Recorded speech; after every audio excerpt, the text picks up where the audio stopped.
Okay बच्चे, तो today we will discuss, सही बच्चे लिखेंगे 445 वाले बच्चे जो हैं वो रिवीजन करेंगे, उनको ऑलरेडी ये नोट किया हुआ है। अगर जिन बच्चे को नहीं भी है वो आप नोट करेंगे। ठीक है, तो बच्चे क्वालिटेटिव कैरेक्टरिस्टिक्स, देखो दो प्रकार का होता है। कैरेक्टरिस्टिक्स जो होता है अकाउंटिंग इंफॉर्मेशन का, है ना, वो दो प्रकार का हम लोग सभी को ही जानते हैं कि या तो क्वालिटेटिव या तो क्वांटिटेटिव।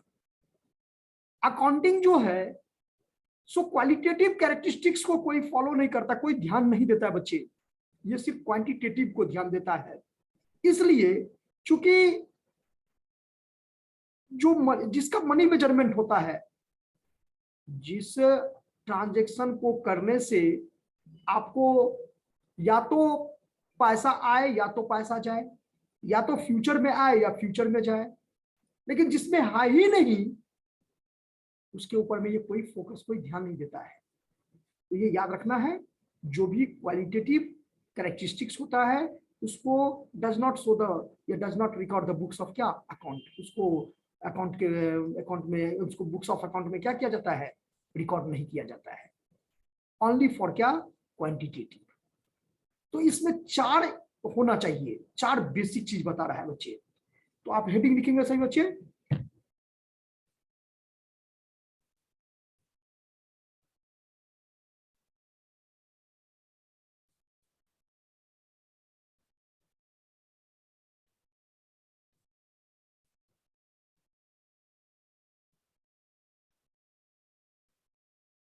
क्वालिटेटिव क्वेश्चन एक बना के लिख लीजिए। What are the qualitative characteristics of, what are the qualitative characteristics of accounting information.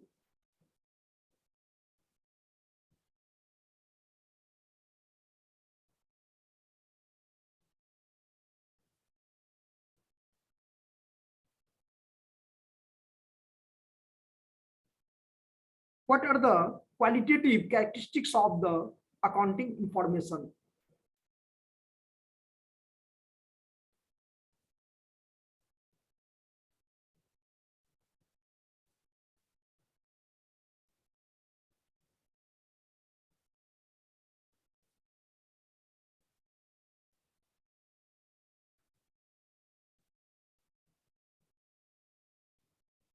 सबसे फर्स्ट लिखिए, इसका बेसिक बच्चे चार ही होता है। There are 4 qualitative characteristics of accounting information. There are 4 qualitative characteristics of accounting information.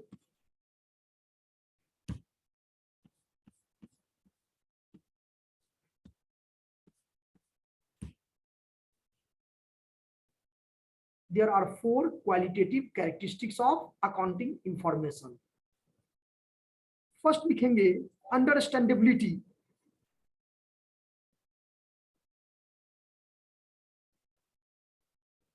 Understandability, जो समझने योग्य हो।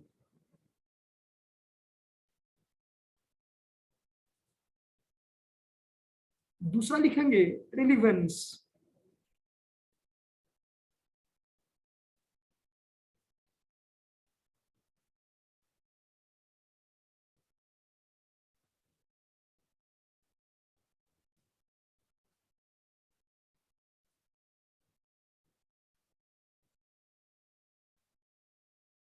एक लिखेंगे कंपेरेबिलिटी, जो एक डेटा को दूसरे डेटा के साथ कंपेयर कर सकते हैं,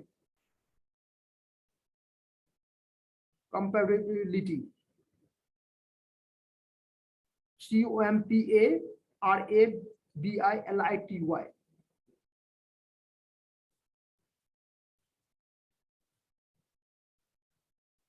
और एक लिखेंगे रिलायबिलिटी,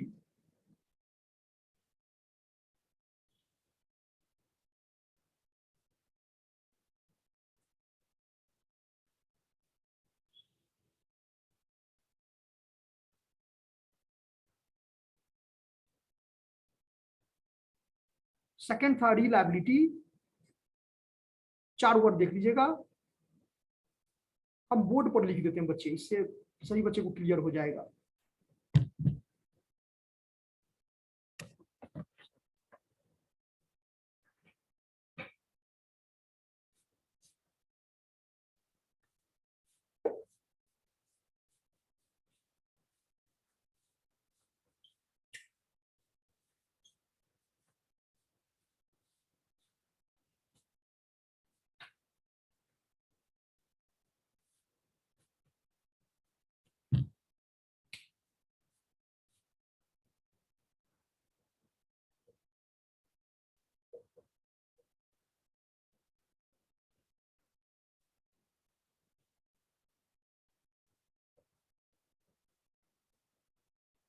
अंडरस्टैंडेबिलिटी, सेकंड लिखेंगे रिलायबिलिटी,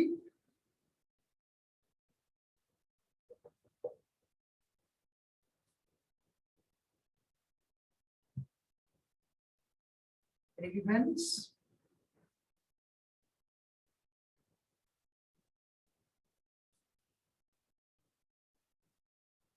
ये उधर उधर नाम हो सकता है बच्चे।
देखेंगे तो सही बच्चे, आया बच्चे ग्रुप में?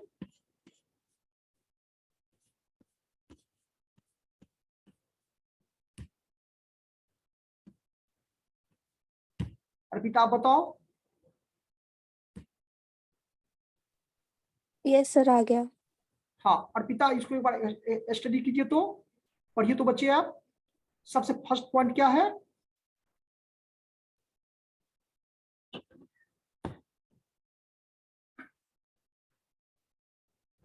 देखिए क्या कहता है, सबसे पहला पॉइंट हमने क्या लिखे यहाँ पर, अंडरस्टैंडेबिलिटी।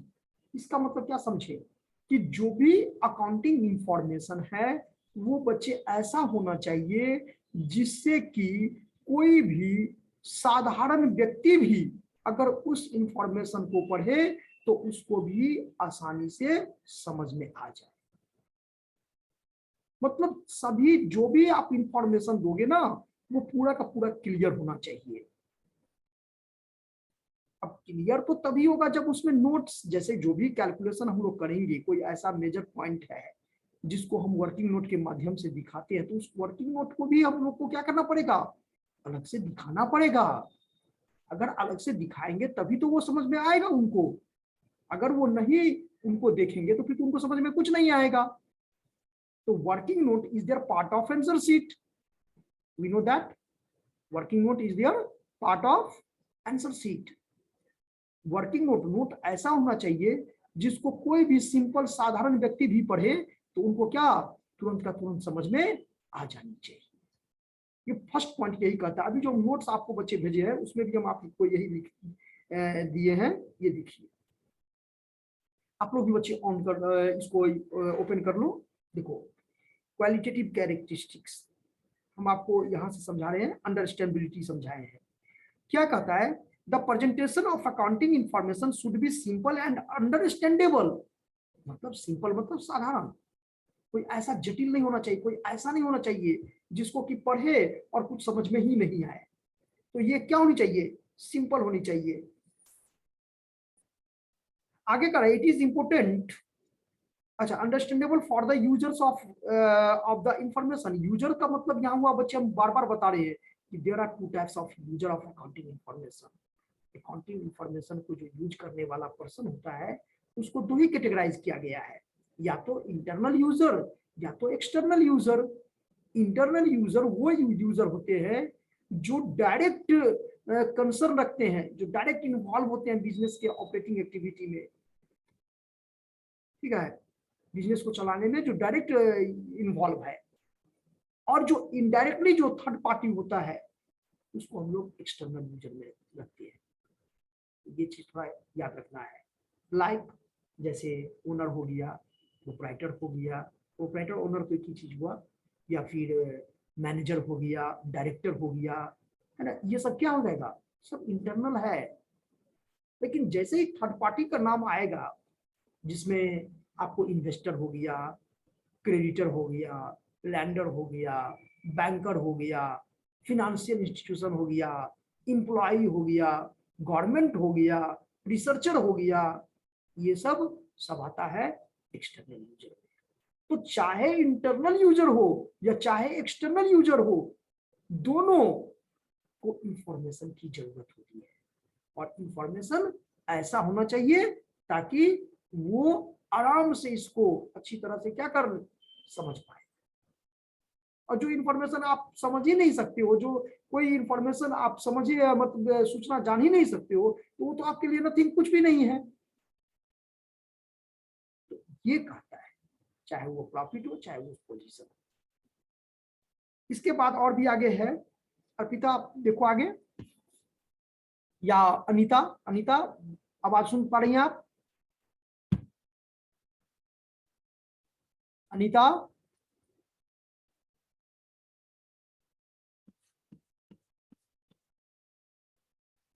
अनीता आवाज सुन पा रही हैं यस आप? सर। हाँ, जब देखिए, जब अनम्यूट यस करते सर। बच्चे जब रिपीट करते तो उसको आप बोलिए, ताकि मुझे पता चले मेरे बच्चे सुन रहे मेरी बात को। तो हाँ, तो ये समझ में आया अनीता अभी जो बताए हैं? Yes sir. ओके, आगे पढ़िए तो अनीता, क्या है?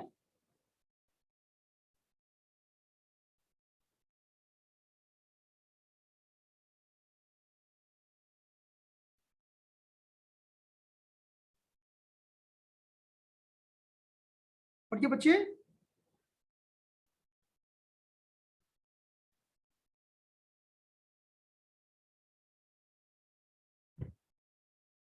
नैना भारती,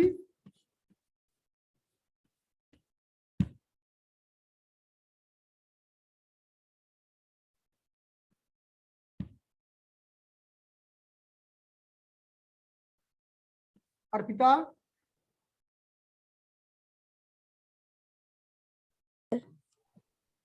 हाँ, उसके बाद आगे पढ़िए तो, क्या ये समझ में आया? Yes sir. सर कहाँ से हाँ, स्टार्ट करना? ये जो अभी हम समझाए हैं आपको, यहाँ जो डार्क किया हुआ है नीचे में आप देखिए, all yes sir. relevant explanatory notes should be provided along with the financial statement, है ना? सही। जैसे method of valuation of inventory, inventory समझती हो अर्पिता? नो सर, इसका नहीं पता। स्टॉक जानती हो, स्टॉक? Yes sir. इसीलिए बेसिक अकाउंटिंग टर्म पहले आप लोगों को बताए होंगे, वहां पर बताए होंगे इन्वेंट्री और स्टॉक के बारे में कि okay. Yes sir. Yes sir. कोई बच्चे बताओ जिनको की प्रॉब्लम हो रहा हो। हाँ, इन्वेंट्री के बारे में हम बता रहे थे अभी, अभी क्या समझा रहे थे? इन्वेंट्री के बारे में। तो आप यहाँ फुटनोट, फुटनोट का मतलब समझ में आया? पहले ही समझा दिए थे कि जो भी आप इंफॉर्मेशन दोगे उस इंफॉर्मेशन को क्लियर डिस्क्लोज होना चाहिए। क्या होना चाहिए? लिस्ट बनाना चाहिए। हाँ, क्लियर। क्लियर मीन्स क्या कि जिसके सामने में आप रिप्रेजेंट कर रहे हो, प्रस्तुत कर रहे हो, अगर वो आदमी ही उस इंफॉर्मेशन को नहीं समझ पाए तो फिर तो वैसा इंफॉर्मेशन देना ना के बराबर है। तो इंफॉर्मेशन क्लियर होनी चाहिए, और क्लियर होने के लिए जो इसका वर्किंग नोट है वो वर्किंग नोट के साथ होना चाहिए, याद रखिएगा। तो ये फर्स्ट पॉइंट क्या कहता है कि वैल्यूएशन ऑफ इन्वेंट्री, इन्वेंट्री को वैल्यू करने के लिए, चूंकि इसमें लिफो मेथड होता है, फिफो मेथड होता है, हिफो मेथड होता है, जिसका प्राइस ज्यादा होता है उसको पहले बेचना है। लिफो का मतलब हुआ जो लास्ट में खरीद के लाए उसको पहले बेचना है। फिफो का मतलब हुआ कि जो पहले खरीद के लाए उसको पहले बेचना है। First in first out, last in first out, है ना। एवरेज मेथड होता है, यानी आप स्टॉक को वैल्यू करने के लिए, इन्वेंट्री को वैल्यू करने के लिए आपने कौन सा मेथड को यूज किए उसको आपको क्या करना है? क्लियर मेंशन करना है, लिखना है।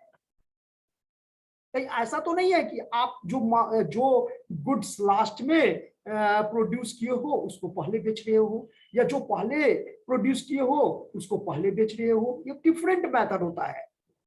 तो कौन से मेथड को आप यूज किए हो इसको आपको क्या करना है, नोट में लिखना है, देना है। फर्स्ट पॉइंट ये बता रहा है।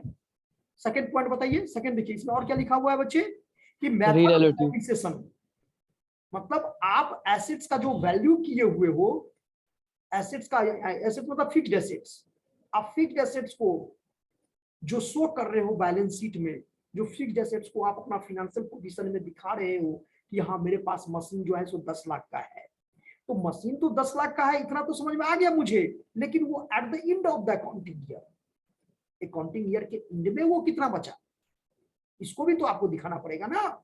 Yes sir. तो उसके लिए आप डेप्रिसिएशन का कौन सा मेथड यूज किए हो, क्या आप WDV मेथड यूज किए हो, क्या आप फिक्स्ड इंस्टॉलमेंट मेथड यूज किए हो, यानी जो भी मेथड यूज किए हो उसको भी आपको क्या करना पड़ेगा, डिस्क्लोज करना पड़ेगा। अंडरस्टैंडेबिलिटी का मतलब यही हुआ कि जो भी आप इंफॉर्मेशन दे रहे हो, किसको दे रहे हो, यूजर को। यूजर मतलब इंटरनल या एक्सटर्नल। तो उसको जो आप इंफॉर्मेशन प्रोवाइड कर रहे हो, क्या वो इंफॉर्मेशन सही है, उचित है, समझने योग्य है, क्या वो समझ में आता है, जिसको आप दे रहे हो उसको समझ में आ रहा है कि नहीं आ रहा है। तो ये आपको होना चाहिए। ओके बच्चे।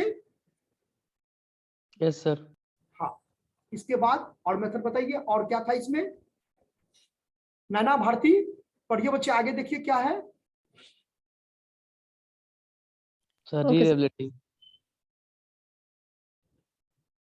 देखिए इसके बाद आगे है मेथड ऑफ डेप्रिसिएशन हो गया, इंफॉर्मेशन ऑन रिजर्व। रिजर्व का मतलब समझते हैं, देखो दो वर्ड आपको याद रखना पड़ेगा, रिजर्व और प्रोविजन। दोनों में जो बेसिक जो डिफरेंसेस है बच्चे यही है कि प्रोविजन नॉन लायबिलिटी के लिए किया जाता है, जिस लायबिलिटी के बारे में मुझे पहले से जानकारी है उसके लिए हम लोग प्रोविजन करते हैं। और जो अननोन होता है, जिसके बारे में मुझे पहले से पता नहीं है, मुझे पता नहीं है कि कल भूकंप आने वाला है, बिजनेस तहस नहस होने वाला है, मुझे नहीं पता है। तो इस प्रकार की घटनाओं को, क्योंकि बिजनेस के पास में पहले से फंड होगा, पहले से पैसा होगा, तब तो वो अपने आप को सरवाइव कर पाएगा ना। सुंदर, हाँ या ना। सर। तो ये चीज समझना है, प्रोविजन जब भी किया जाता है बच्चे वो अननोन लायबिलिटी के लिए किया जाता है, लेकिन रिजर्व जो किया जाता है वो नोन लायबिलिटी के लिए, सॉरी प्रोविजन होता है नोन लायबिलिटी के लिए और रिजर्व जो होता है वो अननोन लायबिलिटी के लिए। यानी जिसके बारे में मुझे पहले से कोई जानकारी नहीं है उसके लिए हम लोग क्या करते हैं, रिजर्व। और जिसके बारे में मुझे जानकारी है कि मकान बिल्डिंग खरीदे हैं, इसको रिपेयरिंग करवाना ही पड़ेगा साल भर के बाद, प्रोविजन हो जाएगा। वो प्रोविजन होता है। तो कौन सा प्रोविजन कितना किए हो आप रिजर्व कितना किए हो, इसकी भी जानकारी आपको क्या करना है, देना है। ओके बच्चे। Yes sir. तो ये अंडरस्टैंडेबिलिटी समझ में आया सही बच्चे को। और Yes, इसको नोट बना करके आप लोग बच्चे क्या करोगे, पढ़ोगे इसको बढ़िया से। Yes sir. चलिए अब इसको हम ऊपर से आ जाते हैं। फर्स्ट पॉइंट जो था, तो फर्स्ट पॉइंट इसमें था आपका कंपेरेबिलिटी। कंपेयर समझते हैं, कंपेयर करना। हम आराम से Yes. कंपेयर कर सकते हैं कि Stability सुंदर और अरमान दोनों जो है सो, एक जो है सो सुंदर जो है सो शर्ट पहना हुआ है, अरमान जो है सो टी शर्ट पहना हुआ है। कंपेयर मतलब क्या हुआ, मतलब दो डेटाओं के बीच तुलना करना सर। क्या करना बच्चे, तुलना करना। तुलना करना। हाँ, तो आपका पिछले साल क्या था स्थिति और आपका इस साल क्या स्थिति है, आप अपने आप में चेंज लाए हो कि नहीं लाए हो। देखो जब तक कंपेयर नहीं करोगे, कंपेयर करोगे ना कि आज सर पढ़ाए हैं तो मुझे कितना समझ में आया, यस सर। तब ना प्रोग्रेस करोगे जी। और जो कंपेयर नहीं करता है तो वो तो उसका तो ग्रोथ वहीं पर, कृपा तो वहीं पर रुक गया। समझ गए। तो याद रखना है, जो दो डिफरेंट जो डेटा होता है, डेटा मतलब जो आपने जो फिनेंशियल स्टेटमेंट जो हम लोग आगे पढ़ेंगे, जो फाइनल अकाउंट बनाते हैं कि क्या प्रॉफिट पिछले साल था, इस साल क्या प्रॉफिट है, पिछले साल क्या मेरा फिक्स्ड एसेट्स था, इस साल मेरा फिक्स्ड एसेट्स कितना है, पिछले साल करंट एसेट्स कितना था, इस साल करंट एसेट्स कितना है, पिछले साल करंट लायबिलिटी मेरा कितना था, इस साल करंट लायबिलिटी। यही तो हुआ कंपेरेबिलिटी। दो डेटाओं के बीच में क्या करना, कंपेयर करना। कंपैरेटिव स्टेटमेंट बनाते हैं बच्चे, आप लोग आगे पढ़ोगे। कंपैरेटिव स्टेटमेंट होता है, कॉमन साइज स्टेटमेंट, जितना भी मैनेजमेंट अकाउंटिंग है वो टोटल का टोटल तो एनालिसिस ही पार्ट है। ठीक है, चलिए अब पढ़िए इसको थोड़ा। नैना पढ़िए इसको। नैना भारती ग्रुप में नहीं है क्या? यस सर, पढ़ रहे हैं आप पढ़िए। सर। कंपैरेबिलिटी है ना हाँ सर, एक मिनट खोलिए।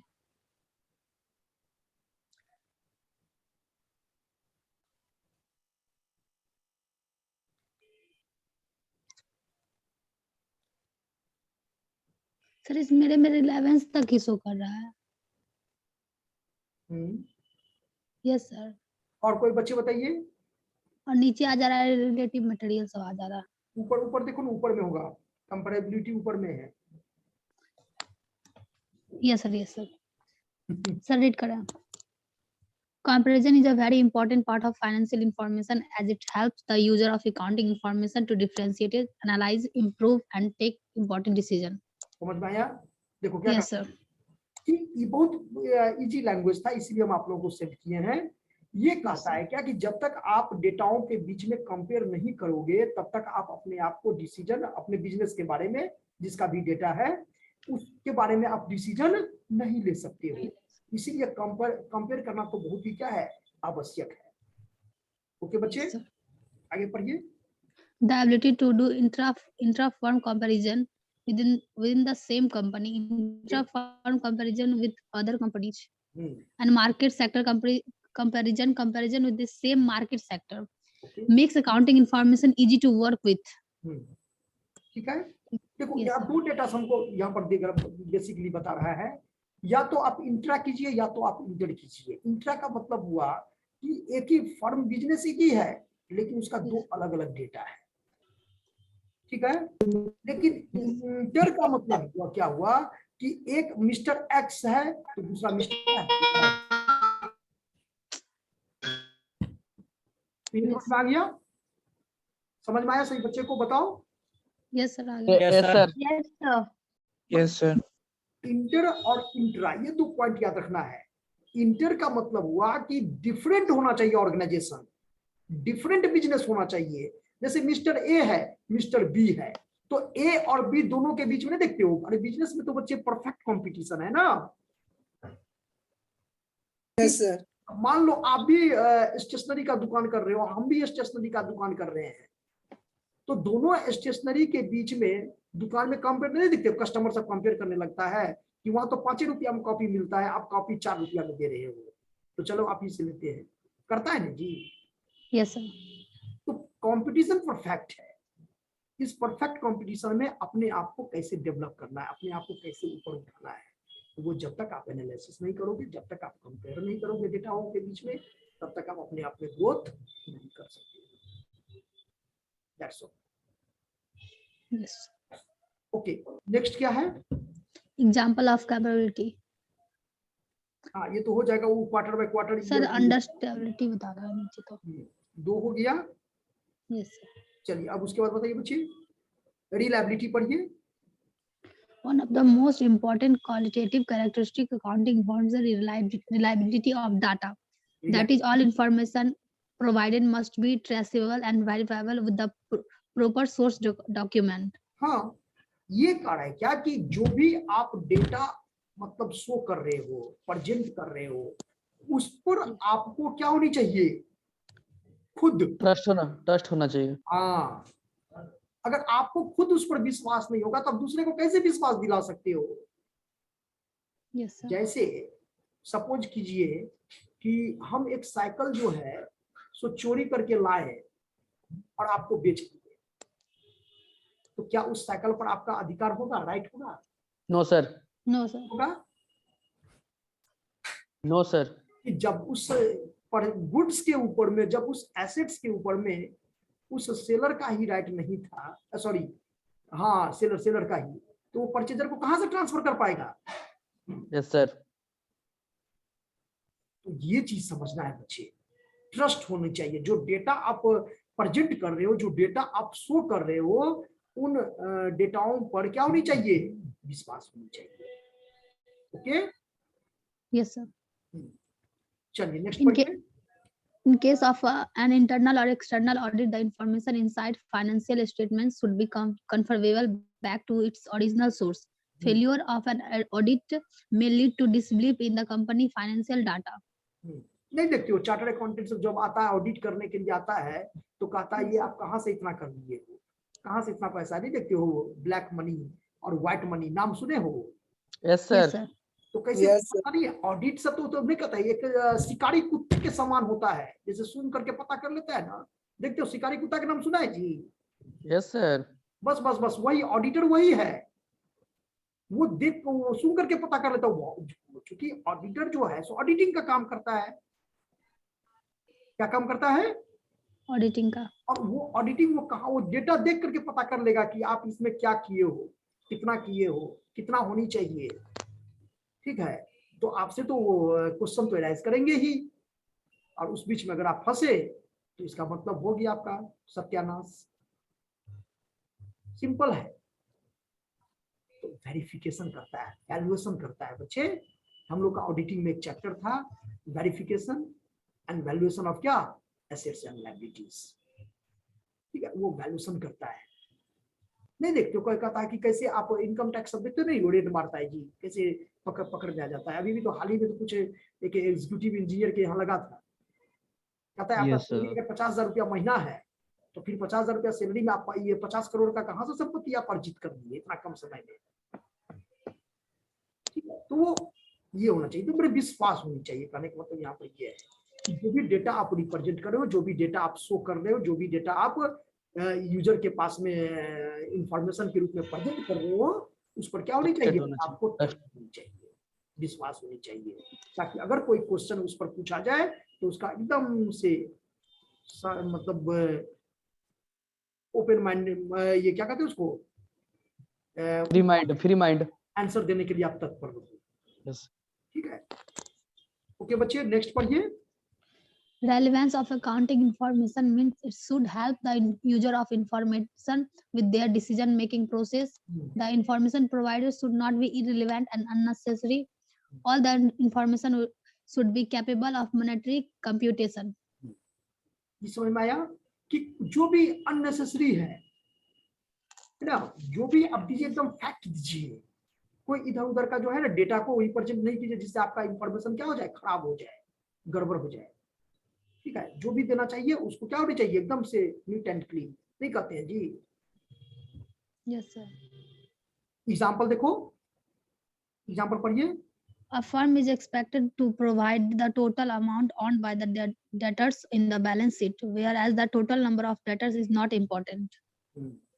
मतलब जो डेटर होना चाहिए, जो अमाउंट दे, वो आपको है ना, कितना आपका मार्केट में पैसा लिया हुआ है, कितना आपका उधार है, कितना आप सामान क्रेडिट सेल किए हैं।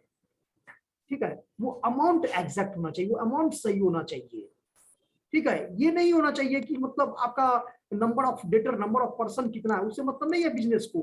बिजनेस को मतलब है डेटा से मतलब है। Yes sir.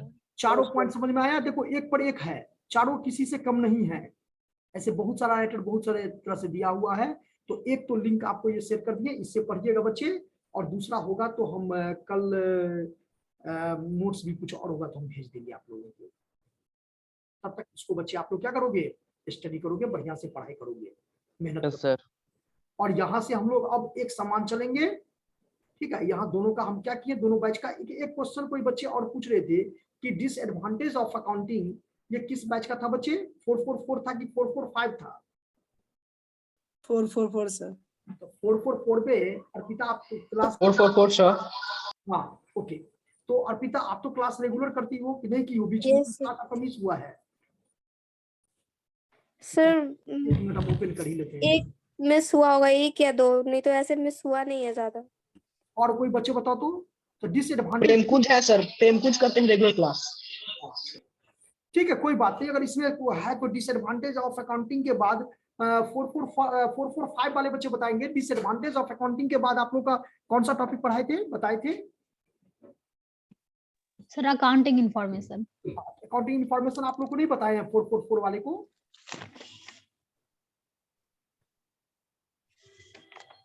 अकाउंटिंग इंफॉर्मेशन का टाइप भी बताए होंगे बच्चे आप लोग को, उसका मीनिंग बताए होंगे।